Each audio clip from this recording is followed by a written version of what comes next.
നമസ്തേ. ശിവശക്തി ചൈതന്യമായ ശ്രീ വിഷ്ണുമായ അഥവാ ചാത്തൻ സ്വാമികളുടെ ഭക്തി നിർഭരമായ കഥയുടെ 22ാമത്തെ ഭാഗമാണ് ഇന്ന് പറയുന്നത്. മധ്യകേരളത്തിൽ ഏറ്റവും കൂടുതൽ ആരാധിച്ചു വരുന്ന ദേവതയാണ് വിഷ്ണുമായ അഥവാ ചാത്തൻ. അതിശയോക്തികളിലും കെട്ടുകഥകളിലും കേട്ടുകേൾവിയിലുമൊക്കെ വിഷ്ണുമായയെക്കുറിച്ച് വിവിധങ്ങളായ പരാമർശങ്ങളാണുള്ളത്. ഇതേക്കുറിച്ച് ഇന്നും പൂർണ്ണമായ ഒരു ധാരണയില്ലാത്തതാണ് അതിന് കാരണം. നമ്മുടെ പൂർവികരുടെ ഈടുവയ്പ്പുകളിലുണ്ടായിരുന്ന താളിയോല ഗ്രന്ഥങ്ങളിലെ പല അമൂല്യ മന്ത്രതന്ത്ര വിധികളും മറ്റും കാലപ്പഴക്കത്താൽ നഷ്ടപ്പെട്ടു പോവുകയും അറിവുള്ളവർ അത് മറച്ചു വയ്ക്കുകയും ചെയ്തത് അറിയാൻ ആഗ്രഹമുള്ള പുതിയ തലമുറയോട് ചെയ്ത മഹാ അപരാധമായി. അവർ ഇത്തരം കാര്യങ്ങളിൽ അജ്ഞരുമായി. അതുപോലെ പുരാണ കഥകൾ പഴഞ്ചനെന്ന് മുദ്രകുത്തി അവഗണിക്കുന്ന ഒരു കാലമുണ്ടായിരുന്നു. ഇന്നവ വായിക്കാനും കേൾക്കാനും ജനങ്ങൾക്ക് ഏറെ ഇഷ്ടമാണ്. ഈശ്വര കഥകളോട് തോന്നുന്ന ഇഷ്ടം ഭക്തിമാർഗത്തിലേക്കുള്ള കാൽവെപ്പായി കണക്കാക്കാം. പുരാണങ്ങളെല്ലാം തന്നെ വൈദിക സംസ്കാരത്തിൻ്റെ പ്രതീകങ്ങളാണ്. ആ സംസ്കാരം കൈവരിക്കണമെങ്കിൽ ആഴത്തിലുള്ള ഈശ്വര ചിന്ത അത്യാവശ്യമാണ്. 22ാമത്തെ ഭാഗത്തിൽ പറഞ്ഞു നിർത്തിയത് ക്രൗഞ്ചാസുര വധത്തെക്കുറിച്ചാണ്. അപ്പോൾ ക്രൗഞ്ചാസുരൻ കൊല്ലപ്പെട്ടിരിക്കുന്നു. ഹൃദയഭേദകമായ നടുക്കം സമ്മാനിച്ചുകൊണ്ടാണ് ഭൃങ്കന് മുന്നിൽ ആ വാർത്ത എത്തിയത്. വളരെ ദാരുണമായാണ് അത് സംഭവിച്ചിരിക്കുന്നത്. കോപം കൊണ്ട് ഭൃങ്കന്റെ ശരീരം അടിമുടി വിറച്ചു. ക്രൗഞ്ചനെ കൊല്ലാൻ കെൽപ്പുള്ളവനാണെങ്കിൽ ശത്രു ചില്ലറക്കാരനല്ല. അതുകൊണ്ടൊന്നും ഭൃങ്കനെ തോൽപ്പിക്കാമെന്നോ ഭൃങ്കൻ തോൽക്കുമെന്നോ ഒരുവനും ആഹ്ലാദിക്കുകയും വേണ്ട. ഒരാളല്ലെങ്കിൽ മറ്റൊരാൾ തനിക്ക് യുദ്ധക്കളം കാണേണ്ടി പോലും വരില്ല. തന്നെക്കുറിച്ച് അത്രയേറെ ആത്മവിശ്വാസമായിരുന്നു ഭൃങ്കന്. തൻ്റെ ഉറ്റ ചങ്ങാതിയെയാണ് അവൻ വകവരുത്തിയിരിക്കുന്നത്. ഇനി അതും കൂട്ടി വേണം അവനോട് പകരം ചോദിക്കാൻ. അങ്ങനെ ചാത്തനെ വകവരുത്തുവാൻ അവൻ അടുത്ത പ്രഗത്ഭനെ കണ്ടെത്തി. മറ്റൊരധികായനും ശക്തനുമായ നാഗാസുരനെ. നാഗാസുരൻ മായാവിദ്യയിലും പ്രസിദ്ധനാണ്. ചാത്തൻ്റെ ചെപ്പടി വിദ്യകളൊന്നും നാഗാസുരൻ്റെ അടുക്കൽ വില പോകാൻ പോകുന്നില്ല. ഏത് വേഷവും മാറി മാറി ധരിക്കാൻ അറിയാവുന്ന മായാവി കൂടിയാണവൻ. അങ്ങനെ ഭൃങ്കൻ നാഗാസുരനെ വിളിച്ചു. കൂളിക്കുന്നൻ വനത്തെക്കുറിച്ചും ചാത്തനെക്കുറിച്ചും പറഞ്ഞു. ക്രൗഞ്ചൻ്റെ പരാജയത്തെക്കുറിച്ച് പ്രത്യേകം ഓർമ്മിപ്പിച്ചു. നാഗ, ഇനി നീ വേണം അവൻ്റെ കാലനാവാൻ. നിന്നെക്കൊണ്ടതിന് കഴിയും. ആ ചാത്തനെ കൊന്ന് അവൻ്റെ തലയും കൊണ്ട് വേണം നീ മടങ്ങി വരാൻ, ഭൃങ്കൻ പറഞ്ഞു. നാഗാസുരൻ അത് സമ്മതിച്ചു. അവനും അത് ആഗ്രഹിച്ചിരുന്നു എന്ന് തോന്നി.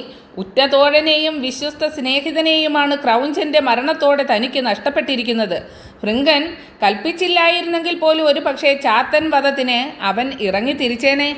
നാഗൻ ഞൊടിയിട കൊണ്ട് കൂളിക്കുന്നൻ വനത്തിലെത്തി. ആഗ്രഹിക്കുന്ന വേഗത്തിൽ ആഗ്രഹിക്കുന്ന സ്ഥലത്തെത്താനുള്ള കഴിവും നാഗാസുരനുണ്ടായിരുന്നു. കൂളിക്കുന്നൻ കാനനത്തിലെ മലമുകളിൽ നിന്ന് അവൻ നിന്നിടമെല്ലാം പരതി. എന്നിട്ട് കണ്ണുകൾ കൊണ്ട് അങ്ങനെ ചാത്തനെ തിരയവേ മലയ്ക്ക് താഴെയായി ഒരു വലിയ നെല്ലിമരവും ആ മരത്തിൽ നെല്ലിക്ക പറിച്ചുകൊണ്ട് ശിഖരങ്ങളിൽ ഒരു സംഘം കുട്ടികളെയും കണ്ടു.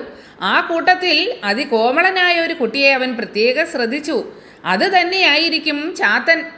ഇനിയിപ്പോ അങ്ങനെയല്ലെങ്കിലും വിരോധമില്ല. എല്ലാത്തിനെയും ഒരുമിച്ചങ്ങ് തീർത്തു കളഞ്ഞാൽ പിന്നീട് ഇച്ഛാഭംഗത്തിനിടയാവില്ലല്ലോ.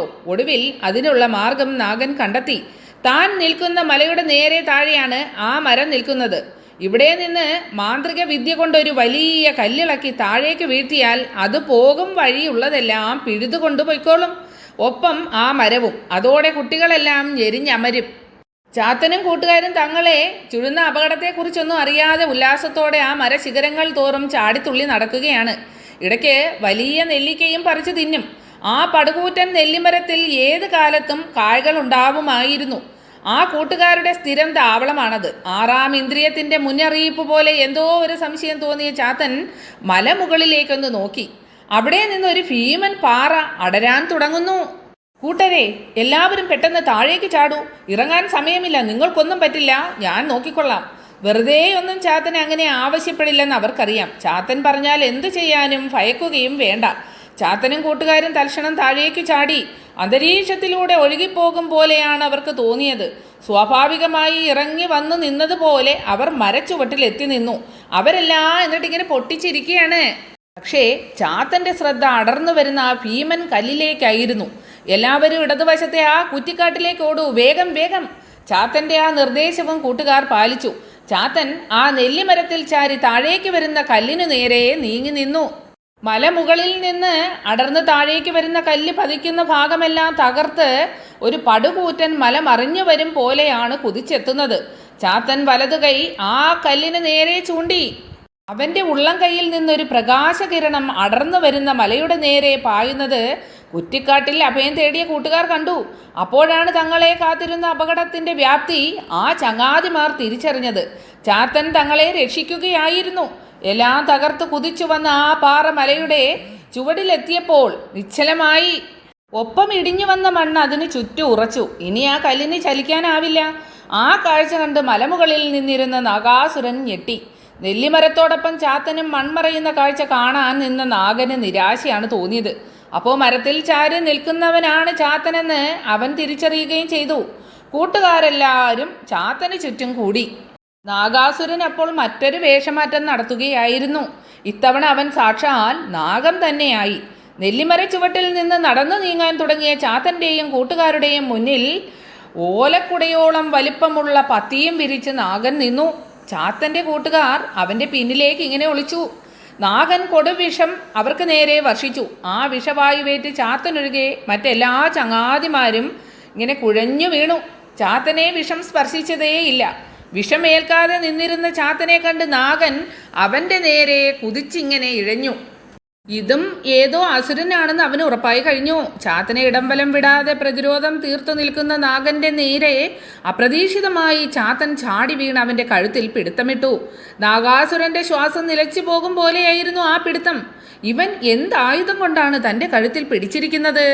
അതെ, ലോഹപ്പൂട്ടിട്ട് പോലെയുള്ള ഒരു തരം പിടുത്തമായിരുന്നു അത്. ഒടുവിൽ നാഗാസുരന് ചാത്തനെ വാലുകൊണ്ട് ചുറ്റി വരിഞ്ഞു മുറുക്കാൻ കഴിഞ്ഞു. പിന്നെ ചാത്തൻ ഉദ്ദേശിച്ചതുപോലെ തന്നെ നാഗാസുരൻ ചാത്തനെ വിഴുങ്ങി. ചാത്തന്റെ അന്ത്യം തൻ്റെ വയറ്റിൽ വച്ചായിരിക്കുമെന്ന് നാഗൻ ആഹ്ലാദിച്ചു.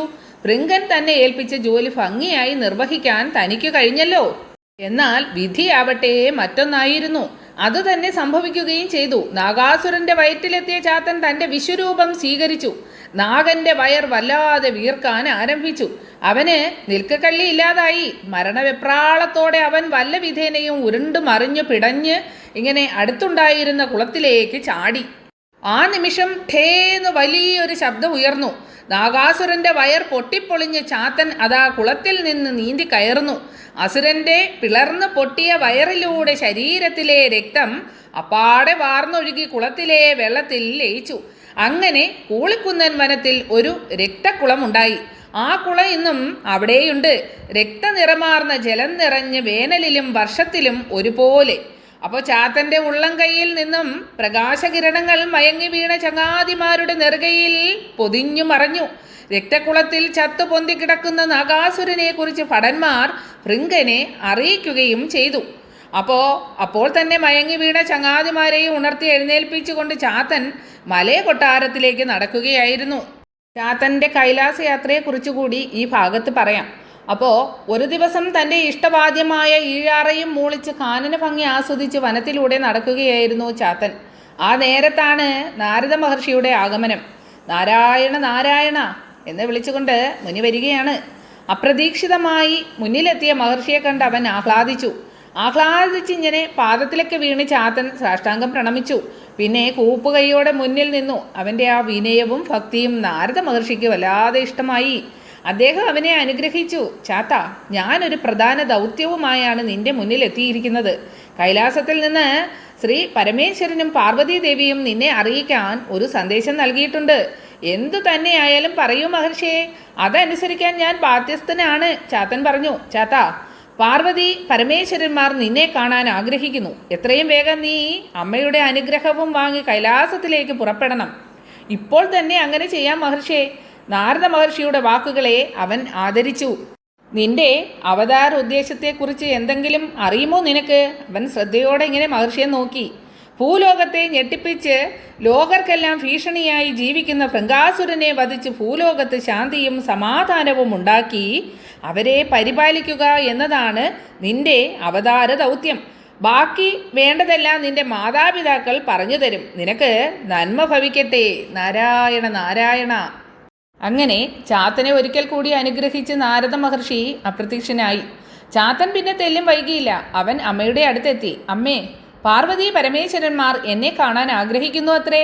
നാരദ മഹർഷിയാണ് എന്നെ ഇത് അറിയിച്ചത്. ഉടനെ പോകാമെന്ന് ഞാൻ മഹർഷിക്ക് ഇങ്ങനെ വാക്കുകൊടുത്തിട്ടുണ്ട്. എനിക്കിപ്പോൾ തന്നെ കൈലാസത്തിലേക്ക് പുറപ്പെടേണ്ടിയിരിക്കുന്നു. കൂളിവാക പാർവതീദേവിയെ ധ്യാനിച്ചു. ചാത്തനെ അണച്ചു പിടിച്ച് അവൻ്റെ മൂർധാവിൽ ചുംബിച്ചു. പിന്നെ അനുഗ്രഹിച്ചു. എല്ലാം നിന്റെ നന്മയ്ക്ക് വേണ്ടിയാണ് മകനെ, നീ പോയി വരൂ. അവൻ അമ്മയോടും കൂട്ടുകാരോടും കൊട്ടാരത്തിലെ മറ്റെല്ലാവരോടും കൂളിക്കുന്നൻ നിവാസികളോടും യാത്ര പറഞ്ഞ് തൻ്റെ ചെമ്പൻ പോത്തിൻ്റെ പുറത്തേറി കൈലാസത്തിലേക്ക് പുറപ്പെട്ടു. ഈ രൂപത്തിൽ പിതാവിൻ്റെ സവിധത്തിലെത്താൻ ഒരുപക്ഷെ നന്ദികേശൻ മുതലായവർ അനുവദിച്ചില്ലെങ്കിലോ എന്നൊരു ശങ്ക. അവൻ അതിനൊരുപായം കണ്ടെത്തി. അപ്പോൾ കൗമാര കുസൃതി മഹാവിഷ്ണുവിൻ്റെ രൂപത്തിൽ കയറി ചെല്ലുക. അങ്ങനെയാകുമ്പോൾ ആരും തടയില്ല. കൈലാസ ഗോപുരത്തിന് മുന്നിലെത്തി തൻ്റെ വാഹനത്തിൻ്റെ പുറത്തുനിന്ന് ചാത്തൻ ഇറങ്ങിയത് വിഷ്ണു രൂപത്തിലാണ്. 4 കൈകളോടുകൂടി ശംഖ്, ചക്രം, ഗദ, പത്മം എന്നിവ ധരിച്ച് വനമാല ചാർത്തി ആകാശമാർഗേണ ഒരു ഉജ്ജ്വല തേജസ് പോത്തിൻ പുറത്ത് യാത്ര ചെയ്തു വരുന്നതും ആ രൂപം മഹാവിഷ്ണുവിൻ്റെ രൂപം ധരിച്ച് താഴെ ഇറങ്ങുന്നതും കണ്ടുകൊണ്ട് ഇങ്ങനെ ഇരുന്നെങ്കിലും എല്ലാം അറിയാവുന്ന ശ്രീ പരമേശ്വരൻ മൗനം പൂണ്ട് നേർത്ത മന്ദഹാസത്തോടെ ഇങ്ങനെ ഇരുന്നതേയുള്ളൂ. അപ്പോൾ മഞ്ഞു മൂടിക്കിടക്കുന്ന മഹാപർവ്വത സാമ്രാജ്യം, കൊടും തണുപ്പുമായി മന്ദമായി വീശുന്ന ശീതക്കാറ്റ്, അഷ്ടദിക്കുകളിലും കാവൽക്കാരായ ഭൂതങ്ങൾ, പ്രധാന കവാടത്തിൽ നന്ദികേശൻ.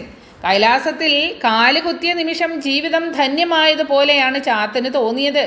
നിറയെ പർവ്വതങ്ങൾ, നദികൾ, പർവ്വതത്തെ തൊട്ടുരുമി നിൽക്കുന്ന ചക്രവാളം, മേഘങ്ങളിൽ നിരവധി നിറങ്ങളുടെ സമ്മേളനം എല്ലാം ചേർന്ന് രചിക്കുന്ന ഒരു അപൂർവ ചിത്രം പോലെയാണ് ചാത്തന് അനുഭവപ്പെട്ടത്. താഴ്വരയിൽ മാനസ സരോവരത്തിൽ നീലാകാശത്തിൻ്റെ പ്രതിഫലനം. അങ്ങകലെ ഗോമതീ നദി അലസഗമനയായി ഇങ്ങനെ ഒഴുകുന്നു. അപ്പോൾ പോക്കുവെയിലിൻ്റെ വർണ്ണപ്രഭ താഴ്വാരത്തിൽ എമ്പാടും ഇങ്ങനെ പൊന്നിൻ പൊടി വാരി വിതറുന്നു. പടിഞ്ഞാറ് ഭാഗത്ത് കാളിന്തി ഭീതിപ്പെടുത്തിക്കൊണ്ട് ഒഴുകുന്നു. ചാത്തൻ പ്രകൃതി ഭംഗി ആസ്വദിച്ച് സ്വയം മറന്നു നിന്നുപോയി. ഇത് തൻ്റെ പിതാവിൻ്റെ സാമ്രാജ്യമാണ്. അവന് നിറഞ്ഞ അഭിമാനം തോന്നി. വിഷ്ണു രൂപത്തോടെ അവൻ ശിവസന്നിധിയിലെത്തി. ധ്യാനത്തിൽ നിന്നുടർന്ന ശ്രീ പരമേശ്വരൻ മകനെ അടുത്ത് വിളിച്ച് തലോടി. എന്നിട്ട് അനുഗ്രഹിച്ച് മടിയിലിരുത്തി. മകനെ, മായയാൽ വിഷ്ണുരൂപം പൂണ്ട് വന്നതിനാൽ നീ ഇനി മുതൽ വിഷ്ണുമായ എന്ന പേരിൽ അറിയപ്പെടും. മഹേശ്വരൻ പിന്നെ അവന് വേണ്ട ഉപദേശങ്ങൾ നൽകി. ചാത്തൻ എന്ന വിഷ്ണുമായയെ മടിയിലിരുത്തി താലോലിച്ചുകൊണ്ട് ഭഗവാൻ ശ്രീ പരമേശ്വരൻ പറഞ്ഞു, സമുദ്രം, മണ്ണ്, സ്വർണം ഇവ ഉപാധിഭേദത്താൽ നാനാത്വം പ്രാപിക്കുന്നത് പോലെ ഭഗവാൻ ശങ്കരനും ഉപാധികളിൽ തന്നെയാണ് പല രൂപങ്ങളിൽ പ്രകാശിക്കുന്നത്. കാര്യത്തിലും കാരണത്തിലും യഥാർത്ഥത്തിൽ വ്യത്യാസമില്ല. ആകാശം സർവത്ര വ്യാപിച്ചിട്ടും സ്പർശനം മുതലായ ബന്ധങ്ങളിൽ വരുന്നില്ല. അതുപോലെ വ്യാപകയുക്തനാകയാൽ ശിവന്റെ അംശം ജീവനെന്ന് പറയപ്പെടുന്നു. നിർലിപ്തനാവുകയാൽ ശിവൻ മഹാനാണ്. സ്വർണം, വെള്ളി മുതലായവ കിട്ടിക്കഴിയുമ്പോൾ വില കുറഞ്ഞതായി ഭാവിക്കുന്നു. അതുപോലെ അഹങ്കാരാഭരിതമായ ജീവൻ സ്വന്തം മഹത്വം കളഞ്ഞു കുളിക്കുന്നു. ആദ്യം സദ്ഗുരുവിനെ പ്രാപിച്ച് ഭക്തിഭാവത്തോടെ ശിവബുദ്ധിയോടെ അദ്ദേഹത്തെ പൂജിക്കുകയും സ്മരിക്കുകയും ചെയ്യണം. ഗുരുവിൽ ശിവബുദ്ധി ഉറയ്ക്കുന്നതോടെ പാപം മുതലായവ ശരീരത്തിൽ നിന്ന് വെളിയിൽ പോകുന്നു. ആ അവസരത്തിൽ അഹങ്കാരമുക്തമായ നിർമ്മല ബുദ്ധിയുള്ള ജീവൻ അതോടെ ജീവൻ മുക്തമാകുന്നു. ദേഹാഭിമാനം ഇല്ലാത്തവനെ ജ്ഞാനിയായി ഗണിക്കുന്നു.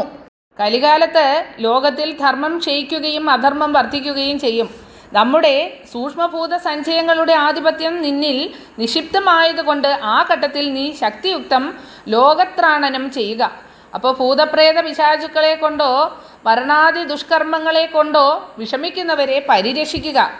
ത്രേതായുഗത്തിൽ സൂര്യവംശജനായ ദശരഥ മഹാരാജാവിൻ്റെ പുത്രനായി മഹാവിഷ്ണു അവതരിക്കും. നമ്മുടെ ഉത്തമഭക്തൻ രാവണൻ കർമ്മഗതി അനുസരിച്ച് അഹങ്കാരിയായി തീരും. ധർമ്മത്തെ നശിപ്പിക്കാൻ അഹങ്കാരത്തെ പോലെ മറ്റൊന്നിനും കഴിയില്ല. ഇങ്ങനെ അഹങ്കാരം വർദ്ധിച്ച് മറ്റുള്ളവർക്ക് നാശം ചെയ്യാൻ തുടങ്ങുന്ന രാവണനെ നിഗ്രഹിക്കാൻ വിഷ്ണു ശക്തനല്ല. വിഷ്ണുവിന് സംഹാരക്രിയ ചെയ്യാനാവില്ല. ആ ഘട്ടത്തിൽ നീ മായാശക്തിയുടെ ചാപരൂപം കൈക്കൊണ്ട് ആ ദുഷ്ടനെ നിഗ്രഹിച്ച് വിഷ്ണുവിൻ്റെ പ്രതിച്ഛായ സംരക്ഷിക്കണം.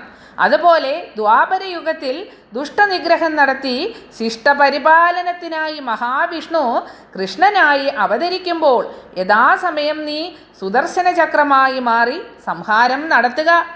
വിഷ്ണുമായ എല്ലാം ശ്രദ്ധയോടെ കേട്ടിരുന്നു.